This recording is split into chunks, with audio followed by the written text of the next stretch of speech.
और अगर आपको ये चीज पता है ना कि आपकी वीकनेस क्या है, आपको किस एरिया में वर्क करना है, तो आप बहुत अच्छा स्कोर कर पाएंगे। जहां एक क्वेश्चन गलत होने पे आपकी रैंक 400-500 तक ऊपर नीचे हो सकती है। और उस दिन एग्जाम देने भी जाएंगे ना, ओरिजिनल एग्जाम के दिन, तो आप इतने कंफर्टेबल हो जाएंगे अपने पेपर पैटर्न, अपने क्वेश्चंस के साथ कि उस दिन भी आप एक्सेल कर देंगे। आपको लगेगा ही नहीं कि आपने एग्जाम दिया, आपको लगेगा it was just another mock test. मैं वो हर क्वेश्चन लिखता था जो या तो मुझे टफ लगा, जिसमें मुझे बहुत ज्यादा टाइम लगा करने में, या वो क्वेश्चन जो मेरा दिल और दिमाग बोल रहा था कि यार तू कल भूल जाएगा इसको, तू परसों इसको भूल जाएगा, तो मैंने वो क्वेश्चंस भी अटेम्प्ट किए, उसको उस कॉपी में लिखा। हमें ये मेक श्योर करना है कि जो भी क्वेश्चन हमारे आज गलत हो गए, कल और परसों मॉक टेस्ट में अगर वही क्वेश्चन रिपीट होते हैं तो हमारे वो क्वेश्चन दोबारा गलत ना हो। यही एक टेक्निक होती है, यही एक माइंडसेट होता है। Hello future toppers, welcome to SSC factory YouTube channel. मेरा नाम है विशाल तिवारी और सीजीएल 23 में मैंने ऑल इंडिया रैंक 74 सिक्योर की है और मुझे अलॉट हुआ है assistant section officer in ministry of external affairs. आज मैं आपके साथ डिस्कस करने जा रहा हूं एक ऐसा टॉपिक जो आपको हेल्प करेगा ना ही सिर्फ सिलेक्शन लेने में बल्कि आपकी रैंक लाने में भी। इससे पहले भी मैंने एक वीडियो बनाई थी, जीएस स्मार्ट स्ट्रेटेजी वीडियो। अगर आपने वो अब तक नहीं देखी है तो आप आई बटन पे क्लिक करके उसको देख सकते हैं। वो दी एंड वीडियो है आपकी सारी जीके स्ट्रेटेजीज का। उस वीडियो को देख के आपके सारे डाउट्स क्लियर हो जाएंगे। इस वीडियो में हम बात करेंगे the best way of mock analysis, कि कैसे आप मॉक्स को एनालाइज करिए, कब आपको मॉक्स देने स्टार्ट करने हैं। हम अलग अलग पॉइंट्स पे बात करेंगे जिससे आपकी जो प्रेपरेशन है, आपने जो अब तक पढ़ा है वो आप इंप्लीमेंट कैसे कर सकें, आपकी एफिशिएंसी कैसे बढ़े, आपकी एक्यूरेसी कैसे बढ़े। क्योंकि हम भी जानते हैं कि सीजीएल एग्जाम एक ऐसा एग्जाम है जहां एक क्वेश्चन गलत होने पे आपकी रैंक 400-500 तक ऊपर नीचे हो सकती है। तो इसलिए ये एक्यूरेसी, ये एफिशिएंसी कैसे आएगी? ये एफिशिएंसी आएगी मॉक टेस्ट से। और इस वीडियो में हम बात करेंगे the best way of mock analysis. तो चलिए स्टार्ट करते हैं। सबसे पहले हम बात करते हैं what is mock test. Mock test क्या होते हैं? जो मीडियम स्टेज पे हैं प्रिपरेशन के, या फिर जो एडवांस स्टूडेंट्स हैं उनको तो पता ही होगा, बिगिनर्स को भी नाम देख के तो पता ही लग गया होगा। मॉक टेस्ट मतलब एक प्रैक्टिस टेस्ट, कि एक ऐसा टेस्ट जिसमें हमें उतने ही क्वेश्चंस मिलते हैं उसी पैटर्न पे जो हमारे ओरिजिनल एग्जाम में आते हैं। वही हमारा टाइम प्रेशर होता है जो ओरिजिनल एग्जाम में होता है, और उसी तरह हमें अपने आप को स्किल एनहेंसमेंट करनी होती है जैसे हम पेपर, अपने ओरिजिनल पेपर दे रहे हो। तो ये है मॉक टेस्ट। मॉक टेस्ट हम एग्जाम के पहले देते हैं ताकि हमारी एक्यूरेसी बढ़े, ताकि हमारी एफिशिएंसी बढ़े, ताकि हमारी प्रोडक्टिविटी बढ़े, और जो चीज हमने अब तक पढ़ी है हम उसका इंप्लीमेंटेशन करना सीख सके। मॉक टेस्ट देना बहुत ही इंपॉर्टेंट होता है। सेकंड टॉपिक पे बात करते हैं इंपॉर्टेंस ऑफ मॉक्स। मॉक्स क्यों इंपॉर्टेंट है? मैं आपको सिर्फ एक एग्जांपल दूंगा अपना वाला। सीजीएल 22 में मेरी ऑल इंडिया रैंक थी 16,259 और सीजीएल 23 में 16,259 रैंक से सीधे मेरी रैंक आई 74। कैसे? ऐसा क्या जादू कर दिया मैंने 4-5 महीनों के अंदर कि रैंक में इतना ज्यादा गैप आ गया? मैंने सिर्फ और सिर्फ किया मॉक। सीजीएल 22 में मेरे पास टाइम की कमी के कारण मैं मॉक टेस्ट ज्यादा अटेम्प्ट नहीं कर पाया था, एनालिसिस अच्छे से नहीं कर पाया था। सीजीएल 23 में थ्योरी तो मैंने पढ़ रखी थी, उसके बाद जो भी टाइम मुझे मिला मैंने मॉक्स पे फोकस किया, मॉक एनालिसिस पे फोकस किया, जिससे मेरी एफिशिएंसी बढ़ी। जो मैंने चीजें पढ़ रखी थी पहले उसका इंप्लीमेंटेशन करना मुझे आ गया। यही रीजन है, सिर्फ और सिर्फ यही रीजन है कि मेरी रैंक में इतना ज्यादा डिफरेंस आ गया है, वो भी 4 से 5 महीने में। और कोई रीजन नहीं है, कोई जादू नहीं है इसमें, सिर्फ और सिर्फ मॉक टेस्ट का कमाल है। थर्ड पॉइंट है व्हेन टू स्टार्ट मॉक्स। बहुत बच्चों के क्वेश्चंस होते हैं कि भैया हम मॉक टेस्ट कब देना स्टार्ट करें, भैया हमने इतनी प्रिपरेशन कर ली है, क्या हमें मॉक टेस्ट देना चाहिए, कब देना चाहिए? देखिए, बहुत इजी चीज है। अगर आपका 70-80% सिलेबस खत्म हो गया है किसी भी सब्जेक्ट का, तो आप उस सब्जेक्ट का फुल मॉक टेस्ट दे सकते हैं। और आपके ओवरऑल सभी सब्जेक्ट्स का 70-80% सिलेबस खत्म हो गया तो आप सभी टेस्ट का एक फुल मॉक टेस्ट दे सकते हैं। ये मुझे ऐसा लगता है कि जब तक आपका एक लिमिटेड सिलेबस जो मैं बता रहा हूं 70-80% का वो खत्म ना हो जाए, तब तक आपको मॉक टेस्ट बिल्कुल भी नहीं देना चाहिए। उसके पहले आप क्या कर सकते हैं? आपने कोई चैप्टर पढ़ा, अब उसका चैप्टर टेस्ट दे सकते हैं। जो भी आपने टेस्ट खरीदा होगा किसी भी कंपनी का जो आपको मॉक टेस्ट प्रोवाइड कर रही है, उसमें चैप्टर टेस्ट भी होंगे, उसमें सेक्शनल टेस्ट भी होंगे, उसमें फुल टेस्ट भी होंगे। तो अगर आपने कोई चैप्टर पढ़ा है, आप चैप्टर का टेस्ट दे दीजिए। आपने चैप्टर पढ़ा, उसके प्रीवियस ईयर क्वेश्चंस करे और तुरंत चैप्टर का टेस्ट दे दिया। आप सेक्शनल टेस्ट का भी ऐसे ही प्रैक्टिस कर सकते हैं। साथियों, वीडियो में आगे बढ़ने से पहले आप सभी लोगों की एक समस्या खत्म कर देता हूँ, एक समस्या का समाधान दे देता हूँ आपको कि आप सभी लोग लगातार कमेंट्स करते हो कि भैया हम मॉक टेस्ट कहाँ से दें, प्रैक्टिस कहाँ से करें। क्योंकि आप किसी भी एग्जाम की तैयारी करो, मॉक टेस्ट देना और प्रैक्टिस करना तो बहुत जरूरी होता है। तो आप सभी लोगों को मैं एक बेहतरीन, एक शानदार एप्लीकेशन के बारे में बताना चाहता हूँ। एडेप्टो नाम है। आप इसको प्ले स्टोर पे आप देख सकते हो, सर्च कर सकते हो। बाकी हमने लिंक भी डिस्क्रिप्शन में डाल दिया है। यहाँ पर आपको 75,000 से भी ज्यादा किसी भी एग्जाम की क्वेश्चन पेपर आपको देखने को मिल जाएंगे, चाहे वो स्टेट एग्जाम हो, सेंटर के कोई भी एग्जाम हो। जैसे अभी हाल ही में होने वाले एग्जाम है, बिहार विधानसभा सचिवालय का एग्जाम है, आपका IBACIO का अब मेंस होने वाला है, UPPSC का प्री होने वाला है, झारखंड SSC का एग्जाम हो गया। ये बहुत सारे एग्जाम आने वाले हैं। अगर इनकी भी तैयारी नहीं कर रहे, आप SSC के कोई भी एग्जाम की तैयारी कर रहे हो, CGL हो गया, MTS हो गया, CHSL, CPO, या फिर इनसे हटके और भी किसी भी एग्जाम की तैयारी कर रहे हो, तो सारे एग्जाम के आपको मॉक टेस्ट यहाँ पर देखने को मिल जाएंगे। और ये एड फ्री है, कोई भी आपको डिस्टर्बेंस यहाँ पर नहीं मिलेगा। दूसरे यहाँ के इनके फीचर्स बहुत अच्छे हैं। जैसे एक फीचर की मैं बात करूं तो यहाँ पर आप अपना पूरा स्टडी को ट्रैक कर सकते हो, आप कितने घंटे पढ़े। तो बहुत सारे अच्छे फीचर्स भी हैं। इनका लिंक हमने डिस्क्रिप्शन में डाल दिया, जाकर इस चेकआउट करें, अपने आप को रजिस्टर्ड करें और एडेप्टो के साथ जुड़कर अपनी तैयारी को मजबूत बनाएं और जल्दी जल्दी सिलेक्शन लें। लेकिन जब बात आती है फुल मॉक टेस्ट आपको कब देना चाहिए, या तो आप उसके दो कंडीशंस है, या तो आपने 70 to 80% of the syllabus complete कर रखा हो तब आप फुल मॉक टेस्ट दे दीजिए, या फिर एग्जाम के 1.5 महीने पहले आपने कितना भी सिलेबस कर रखा हो, आपको अगर सिलेक्शन लेना है मॉक टेस्ट देना स्टार्ट कर देना चाहिए। लेकिन अगर आपके एग्जाम में बच ही 1.5 महीने रहे हैं और आप बोले क्या मॉक टेस्ट से मेरा सिलेक्शन हो जाएगा, नहीं, आपको पहले चीजें पढ़नी होती है, तभी मॉक टेस्ट हेल्पफुल होता है। अब नेक्स्ट पे आते हैं इनसिक्योरिटी ड्यूरिंग मॉक्स। देखिए आप लोगों ने कभी ना कभी तो मॉक टेस्ट दे ही रखा होगा। अब इसमें होता क्या है ना कि जब हम मॉक टेस्ट देते हैं तो बहुत इनसिक्योर होते हैं हम कि यार मेरे मॉक टेस्ट में नंबर कम आ गए, तो उसके तो ज्यादा आ रहे हैं, मेरे कैसे कम आ रहे हैं। जब हम मॉक टेस्ट स्टार्ट करते हैं हार्ट बीट बहुत तेज हो जाती है हमारी कि यार पता नहीं कैसा मॉक टेस्ट आएगा, थोड़े हाथ भी ठंडे हो जाते हैं। लेकिन यही सब इनसिक्योरिटी है जो हमें अपने ध्यान रखना चाहिए कि ये इनसिक्योरिटीज हमारे परफॉर्मेंस को अफेक्ट ना करें। एक चीज मैं बता देता हूं, ये इनसिक्योरिटी सिर्फ आपके साथ नहीं आ रही है, ये इनसिक्योरिटी मेरे साथ भी थी। जितने भी सिलेक्टेड होते हैं कैंडिडेट्स, सबके साथ ये इनसिक्योरिटी होती है और सबको फेस करनी पड़ती है इनसिक्योरिटी। और अब आ रहा है next topic, how to attempt prelims mock. देखिए आपको भी पता होगा कि प्रीलिम्स में 100 क्वेश्चंस आते हैं, 25 क्वेश्चंस ऑफ ईच सब्जेक्ट, आपके पास होते हैं 60 मिनट्स। तो प्रीलिम्स का मॉक आप जब भी दें, आप एक चीज आपको समझनी पड़ेगी कि कोई भी क्वेश्चन, चाहे वो इजी हो, टफ हो, इंग्लिश का हो, GS का हो, किसी का भी हो, वो आपको उतने ही नंबर देने वाला है। तो मेरी रिकमेंडेशन ये रहती है कि जब भी आप प्रीलिम्स का मॉक टेस्ट दें जिसमें आपको 60 मिनट्स में 100 क्वेश्चन सॉल्व करने हैं, तो आपको सबसे पहले वही सेक्शन अटेम्प्ट करना चाहिए जो आप इजीली अटेम्प्ट कर सकते हैं, जिसके सारे क्वेश्चन आप बहुत इजीली कर सकते हैं। कौन सा सेक्शन हो सकता है वो? इंग्लिश। मुझे ऐसा लगता है कि आपको अपने मॉक टेस्ट की स्टार्टिंग, अगर आप इंग्लिश में बहुत अच्छे हैं तो इंग्लिश से कर सकते हैं। आपकी इंग्लिश उतनी अच्छी नहीं है अगर, तो आप जीके से भी स्टार्ट कर सकते हैं, और वाइस वर्सा। अगर आपकी जीके अच्छी है तो आप जीके से स्टार्ट कर लीजिए, फिर इंग्लिश का सेक्शन कर लीजिए। ये दो सेक्शन जब हो जाए आपके, तब रीजनिंग का करिए और लास्ट में आप मैथ्स का सेक्शन अटेम्प्ट करिए। एक एडवाइस मेरी तरफ से रहेगी कि आप चाहे कितने भी धुरंधर हो मैथ्स में, कितने भी प्रो लेवल की आपने मैथ्स कर रखी हो, मैथ्स से अपना मॉक टेस्ट कभी भी स्टार्ट मत करिए। मैथ्स से अपना ओरिजिनल पेपर, एग्जाम का पेपर कभी भी स्टार्ट मत करिए, क्योंकि आपको नहीं पता कौन से ईयर में एग्जामिनर कौन सा मैथ्स का पेपर लेंदी बना दे या टफ बना दे। जैसे CGL 22 के मेंस में मैथ्स का पेपर अनएक्सपेक्टेडली बहुत ही कैलकुलेटिव आ गया था और बहुत ही डिफरेंट आ गया था। तो जिन लोगों ने मैथ्स से स्टार्टिंग की थी, थोड़ा पैनिक कर गए थे वो।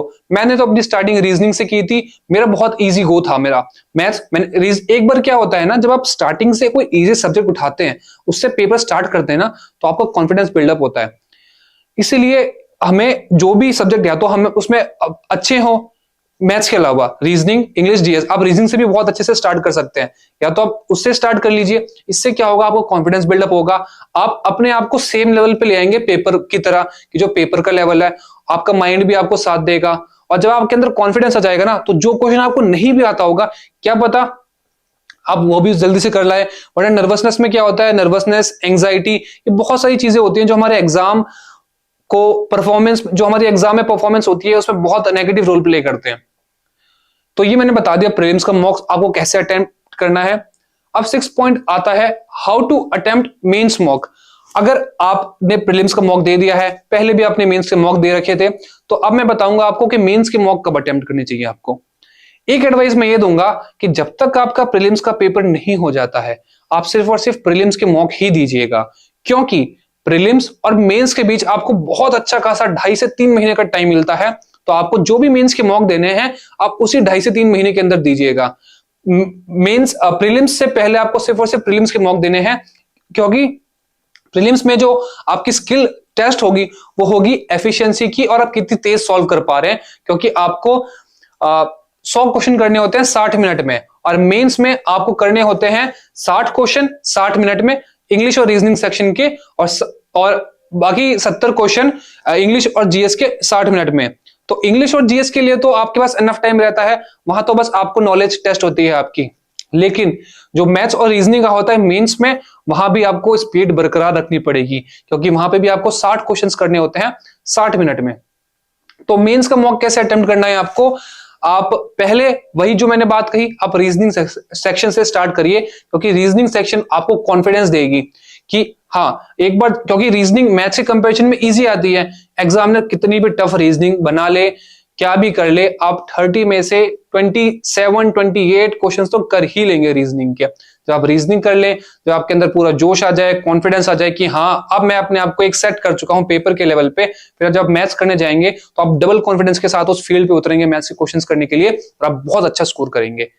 बात रही इंग्लिश और जीएस सेक्शन की, तो इंग्लिश और जीएस सेक्शन में आप कोई भी स्टार्ट कर सकते हैं, पर रिकमेंडेड रहेगा कि आप इंग्लिश से स्टार्ट करें, क्योंकि इंग्लिश के आते हैं 45 क्वेश्चंस और जीएस के सिर्फ 25। तो उन 45 क्वेश्चंस को मेरे अकॉर्डिंग आपको ज्यादा टाइम देना पड़ेगा, और ज्यादा टाइम देना भी चाहिए। मेरी इस बार ऑल इंडिया रैंक 74 मुझे लगता है क्यों बनी, क्योंकि मेरे इंग्लिश में फुल मार्क्स थे, 100% मार्क्स थे, 135 आउट ऑफ 135, और मैंने भी इंग्लिश सेक्शन से ही अपने एग्जाम पेपर में और अपने सारे मॉक टेस्ट में अपना सेकंड सेक्शन जो होता है मेंस का, वो स्टार्ट किया था। पहले मैंने इंग्लिश की बहुत अच्छे से टाइम दिया उसको, और जीके में तो सिंपल है, या तो आपको आता है या तो आपको नहीं आता। अब वहां बैठ के आइंस्टीन की तरह कोई थ्योरी नहीं बना सकते चीजों की। आपके पास 25 क्वेश्चन होते हैं जीएस के, आप उन 25 क्वेश्चंस को मैक्स टू मैक्स 10 मिनट में भी खत्म कर सकते हैं। लेकिन इंग्लिश के लिए कुछ कुछ कॉम्प्रिहेंशन, कुछ कुछ पैसेज ऐसे आ जाते हैं जो शायद आप ना कर पाए, जिनको शायद आपको पढ़ने में थोड़ा सा टाइम लग सकता है। इसलिए आपको स्टार्टिंग सेकेंड सेक्शन की इंग्लिश से करनी चाहिए। अब बात करते हैं नेक्स्ट टॉपिक पे, मॉक्स का एनालिसिस। देखिए क्या होता है, जब हम मॉक टेस्ट दे रहे होते हैं ना, तो हमें चीजें गो में करनी होती हैं। हमने वन गो में सब कुछ कर लिया, जो जो हम देख रहे हैं क्वेश्चन, हमारा माइंड एक्सेप्ट कर रहा है कि हमने कभी ना कभी कर रखा है, हम कर सकते हैं, वो क्वेश्चन कर लिए। जिनको देखते ही हमारा माइंड बोले कि यार थोड़ा डिफिकल्ट हो सकता है, या टाइम नहीं हो इसमें, हम नहीं देना चाहते इसमें टाइम, उनको आप स्किप कर दीजिए। ऐसे आप पूरा सेक्शन अटेम्प्ट करिए वन गो में, उसके बाद आप दोबारा से स्टार्ट करिए सेकंड गो में जाना, तब आप जो चीजें क्वेश्चंस छोड़ के आए थे, आप वो क्वेश्चंस कर पाएंगे। सेम आपको ऐसे ही सब सेक्शन में करना होता है। अब जब क्या होता है ना, एग्जाम जब मॉक हम टेस्ट हम दे देते हैं, तो फिर हमारे पास स्कोर आता है, बहुत अच्छा स्कोर आता है तो हम खुश हो जाते हैं, कम स्कोर आता है तो हम डिसहार्टेंड भी होते हैं। लेकिन मैं हमेशा से बोलूंगा कि मॉक्स के स्कोर को आपको दिल पे बिल्कुल भी नहीं लेना है। क्यों नहीं लेना है? क्योंकि मॉक्स के स्कोर से आपको कुछ नहीं मिलने वाला। अगर आप ज्यादा नंबर भी ले आएंगे, कुछ नहीं मिलने वाला, आपको कोई प्राइज नहीं मिलने वाला है। लेकिन अगर आप कम नंबर ला रहे हैं मॉक्स में, आप गलतियां ज्यादा कर रहे हैं, आपके लिए बहुत बेनिफिशियल ये चीज। क्यों? क्योंकि आपको अपनी ज्यादा वीकनेस पता लग रही है, आपको ये सब चीज पता लग रहा है कि आप किस चीज में वीक है, आपको कहाँ काम करना है। और अगर आपको ये चीज पता है ना कि आपकी वीकनेस क्या है, आपको किस एरिया में वर्क करना है, तो आप बहुत अच्छा स्कोर कर पाएंगे। इसीलिए मॉक्स के नंबर अगर आपको आज कम आ रहे हैं, बिल्कुल डिसहार्टेंड मत होइए। कोई भी टॉपर, कोई भी सिलेक्टेड कैंडिडेट कभी भी पहले मॉक में अपने नंबर नहीं लाता है फुल नंबर। सबके ही नंबर बहुत कम से स्टार्ट होते हैं। एक टाइम पीरियड होता है, उसमें हम मॉक रिपीटेडली देते रहते हैं, तो हमारे नंबर बढ़ते रहते हैं।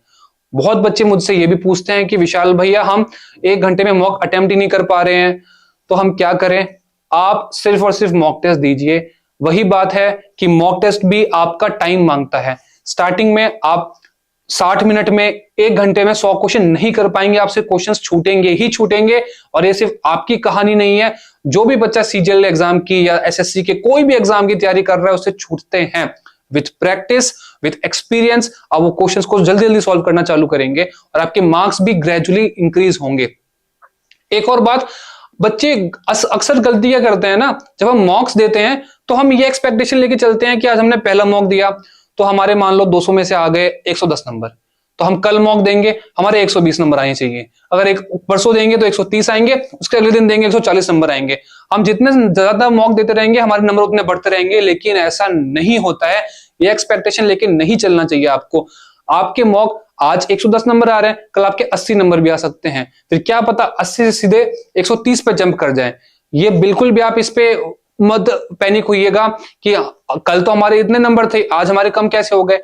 नहीं, पहली बात तो आपके मॉक के नंबर से कुछ मतलब ही नहीं है, आपको अपनी गलतियों से मतलब है जो आपने गलतियां की है। दूसरा, जो आपके मॉक के नंबर आते हैं ना, बहुत चीजों पर डिपेंड करते हैं। क्या आपने जो कल पेपर दिया था वो इजी हो सकता है, आज का पेपर टफ हो सकता है। और पेपर जब भी टफ होगा, आप एक चीज माइंड में रखिएगा, पेपर सबके लिए टफ है। आपका जो मेंटल स्टेमिना है ना, वो बहुत टेस्ट होता है मॉक टेस्ट में। जब मैं अपना CGL 23 मेंस का पेपर दे रहा था तो मैंने मैथ्स अच्छी खासी कर रखी थी। मुझे लग गया था पेपर में कि मेरे मैथ्स का सेक्शन जो है वो टफ है, लेकिन मुझे वही थॉट एक और था कि अगर ये मैथ्स मेरे लिए टफ है तो यही मैथ्स सबके लिए टफ है, क्योंकि पेपर सभी का सेम है और मेरी प्रिपरेशन अच्छी है। ठीक है, तो इसलिए आप कभी भी मॉक्स के नंबर को अपने दिल पे लेके अपना मोरल डाउन मत करिएगा। जितनी आप गलतियां कर देंगे प्रिपरेशन वाली फेज में, आपके लिए उतना ही बेनिफिशियल है, आपको उतनी ही अपनी गलतियां पता लगेंगी। अब तो गलतियां कर दी, अब सुधारना कैसे उसको। तो एक कॉपी आपको बनानी है मॉक एनालिसिस की नोटबुक, सेपरेट नोटबुक होगी। CGL 22 में मैंने मॉक्स भी कम दिए थे और ऊपर से नोटबुक भी नहीं बनाई थी। मैं क्या करता था कि मॉक टेस्ट दे दिया, नंबर देख लिए, ऊपर से स्किप कर दिए कि हाँ इसका आंसर ये होगा, इसका आंसर ये। क्या हुआ नतीजा? 16,000 रैंक में आई थी मेरी। उसके बाद क्या किया मैंने, उसके बाद मैंने एक बहुत ही ऑर्गेनाइज्ड वे में चीजों को किया। मॉक टेस्ट दिया, मॉक टेस्ट की कॉपी बनाई। उस मॉक टेस्ट की कॉपी में मैं वो हर क्वेश्चन लिखता था जो या तो मुझे टफ लगा, जिसमें मुझे बहुत ज्यादा टाइम लगा करने में, या वो क्वेश्चन जो मेरा दिल और दिमाग बोल रहा था कि यार तू कल भूल जाएगा इसको, तू परसों इसको भूल जाएगा। तो मैंने वो क्वेश्चंस भी अटेम्प्ट किए, उसको उस कॉपी में लिखा। कुछ चीजें तो ऐसी होती हैं। एक टॉपिक जो मैथ्स में मुझे बहुत डिफिकल्ट लगता था वो था सिंपल इंटरेस्ट और कंपाउंड इंटरेस्ट का इंस्टॉलमेंट। उसमें क्या होता था कि जैसे आज उसका क्वेश्चन आया मॉक में, मेरे से नहीं हुआ, मैंने कॉपी में लिख लिया। कल फिर आ गया क्वेश्चन, मेरे से नहीं हुआ, फिर मैंने कॉपी में लिख लिया। परसों फिर आ गया, मेरे से नहीं हुआ, मैंने कॉपी में लिखा। 5 बार तक वो क्वेश्चन मेरे से हुआ ही नहीं, मॉक टेस्ट में वो क्वेश्चन आता रहा और मैं 5 बार तक उसको कॉपी में लिखता रहा। जब छठी बार वो क्वेश्चन आया ना, तो उन 5 बार से मैं इतना सीख चुका था कि जो क्वेश्चन मेरे से मॉक टेस्ट में होता ही नहीं था, जो मेरा दिमाग साथ ही देता था कि मुझे अटेम्प्ट करना है, वही क्वेश्चन मैंने 40 सेकेंड्स के अंदर कंप्लीट कर दिया। तो ऐसे ग्रो होती है आपकी एफिशिएंसी। कुछ मैंने तो चलो मान लो 5 बार में कर दिया, क्या पता आपको 10 बार लग जाए आपको। लेकिन वो क्वेश्चन अगर आप जितनी बार गलत कर रहे हैं मॉक टेस्ट में, सिर्फ उसको ऊपर से नहीं देखना है, सबको कॉपी में लिखना है और नोट करते रहना है, याद करते रहना है। जितना इंपॉर्टेंट आपका मॉक एनालिसिस है, उतना ही इंपॉर्टेंट है मॉक का रिवीजन। क्यों? क्योंकि आज आपने मॉक टेस्ट दिया, आपके जितने भी क्वेश्चन गलत हो गए, आपने इंग्लिश के लिख लिए, जो रूल गलत हो रहा है उसको लिख लिया। मान लीजिए आपने जीएस का कोई क्वेश्चन गलत हो गया, आपने वो लिख लिया, फैक्ट लिख लिया, उसके नीचे जो एडिशनल इंफॉर्मेशन देखने को मिलती है आप उसको भी लिख लीजिए। मैथ्स के लिए जो भी क्वेश्चन आपका गलत हो रहा है उसको आप लिख लीजिए, उसके जो आपका क्वेश्चन गलत हुआ है वो लिख लीजिए और नीचे उसका सॉल्यूशन लिख लीजिए। Same goes with reasoning. ठीक है, तो आप इतना लिख लेंगे ना, उसके बाद आपको क्या करना है कि उसमें चीजें हाईलाइट कर देनी है। तो उससे आपको क्या होगा कि जब भी आप मॉक्स का रिवीजन करेंगे ना, तो आपका फोकस अपने आप पड़ जाएगा उन चीजों पे। या तो आप हाईलाइट मत करिए, अभी जब आप 4-5 मॉक दे देंगे तो आपको लग जाएगा कि यार ये क्वेश्चन है या ये टॉपिक है जो मेरे से बार बार गलत हो रहा है। तो जब आप 5-6 मॉक दे दें, फिर आप हाईलाइट करना स्टार्ट कर दे कि ये वाला है, जब भी मैं मॉक्स का रिवीजन करूंगा मेरी आंखें ऑटोमेटिकली कैच कर लेंगी कि ये हाईलाइटेड पोर्शन है, इस पे मुझे ज्यादा फोकस करना है। तो ऐसे आपकी जो धीरे धीरे जो एफिशिएंसी है ना, और आप खुद ऑब्जर्व करेंगे कि जो क्वेश्चन आज आया है ना, वो क्वेश्चन परसों के मॉक टेस्ट में भी आएगा, वो क्वेश्चन 10 दिन बाद के मॉक टेस्ट में भी आएगा। तो हमारे नंबर कैसे बढ़ते हैं? हमारे नंबर ऐसे ही बढ़ते हैं। जो हम गलतियां आज कर रहे हैं, हमें ये मेक श्योर करना है कि जो भी क्वेश्चन हमारे आज गलत हो गए, कल और परसों मॉक टेस्ट में अगर वही क्वेश्चन रिपीट होते हैं तो हमारे वो क्वेश्चन दोबारा गलत ना हो। यही एक टेक्निक होती है, यही एक माइंडसेट होता है जो कि हमें मॉक टेस्ट में नंबर भी इंप्रूव करने के लिए पुश करता है और हमें कॉन्फिडेंस भी देता है। और एक जो कॉपी आप बनाएंगे ना, मॉक एनालिसिस की कॉपी, वो जब आप मॉक टेस्ट देते रहेंगे तो धीरे धीरे बढ़ती रहेगी। तो उसमें एक तो आपको हाईलाइट करते चलना है, और वो जो कॉपी है ना, वो दी मोस्ट इंपॉर्टेंट कॉपी है, क्योंकि वो मॉक एनालिसिस की कॉपी नहीं है, वो कॉपी है आपकी गलतियों की। जो जो आपकी गलतियों की कॉपी है, वो जो जो आपने गलतियां कर रखी हैं अब तक मॉक टेस्ट देते हुए, उसको मैंने भी अपनी कॉपी बनाई थी, गलतियों की कॉपी। उसको मैं मॉक एनालिसिस की कॉपी नहीं बोलता हूं, क्योंकि उस सब में वो सब चीजें हैं जो या तो मुझे नहीं आती हैं या जो मैंने गलत की है एग्जाम में, जो मेरा सिलेक्शन रोक रही है। आपको आपकी कॉपी बता देगी कि आपका सिलेक्शन किन किन क्वेश्चंस, किन किन टॉपिक्स की वजह से रुक रहा है अब तक। एग्जाम से पहले मैंने उस कॉपी को कम से कम 3 बार रिवाइज कर लिया था, हर चीज। और जो जो मैंने हाईलाइट कर रखी थी, वो तो मेरी आंखें ऑटोमेटिकली कैच कर ही लेती थी कि ये मुझे रिवाइज करना ही करना है जब भी मैं रिवीजन कर रहा हूं। इसीलिए लास्ट पॉइंट हमारा क्या रहेगा, रिवीजन मॉक्स। ये रिवीजन ऑफ मॉक्स होना चाहिए, थोड़ी एरर हो गई होगी। तो लास्ट पॉइंट हमारा है रिवीजन ऑफ मॉक्स। तो जब आप रिवाइज करते रहेंगे ना, तो गलतियां हम कैसे सुधारते हैं, गलतियों को हम देखते हैं कि हमने क्या गलती की, उससे सीख लेंगे ताकि आगे गलती ना हो, और ऐसे ही गलती सुधरती है, ऐसे ही हमारे मार्क्स इंप्रूव होते हैं, ऐसे ही हमारी एफिशिएंसी इंप्रूव होती है, ऐसे हमारा कॉन्फिडेंस बिल्ड होता है। स्टार्टिंग में कोई भी टॉपर, कोई भी सिलेक्टेड कैंडिडेट फुल मार्क्स नहीं लाता है, फुल क्वेश्चंस अटेम्प्ट नहीं कर पाता है। ये मॉक एनालिसिस का एक जो गेम है, ये टाइम मांगता है आपका, ये आपका पेशेंस मांगता है। धीरे धीरे आप इसको करते रहेंगे तो आपकी जो पूरी एफिशिएंसी है, पूरा आप एक ऐसे स्टेट पे आ जाएंगे कि जब आप उस दिन एग्जाम देने भी जाएंगे ना, ओरिजिनल एग्जाम के दिन, तो आप इतने कंफर्टेबल हो जाएंगे अपने पेपर पैटर्न, अपने क्वेश्चंस के साथ, कि उस दिन भी आप एक्सेल कर देंगे। आपको लगेगा ही नहीं कि आपने एग्जाम दिया, आपको लगेगा it was just another mock test. तो यही कुछ टिप्स थी मॉक टेस्ट के रिगार्डिंग, मॉक टेस्ट सब्जेक्ट के रिगार्डिंग, जो मुझे लगता था कि मैं अपने एंड से जरूर कन्वे करूं एसएससी फैक्ट्री यूट्यूब चैनल के थ्रू आपके पास। और यही था मॉक टेस्ट का एनालिसिस दी बेस्ट वे। मुझे नहीं लगता कि आपको अब मॉक टेस्ट एनालिसिस के लिए कोई और वीडियो देखने की जरूरत है। कोई भी डाउट हो आपको तो आप कमेंट सेक्शन में लिख दीजिएगा।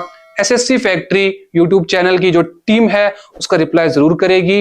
एसएससी फैक्ट्री वाले और मैं आपके साथ हमेशा कनेक्टेड रहेंगे, जो भी आपके डाउट्स होंगे उनका रिप्लाई जरूर मिलेगा आपको। Thank you, best of luck, best wishes.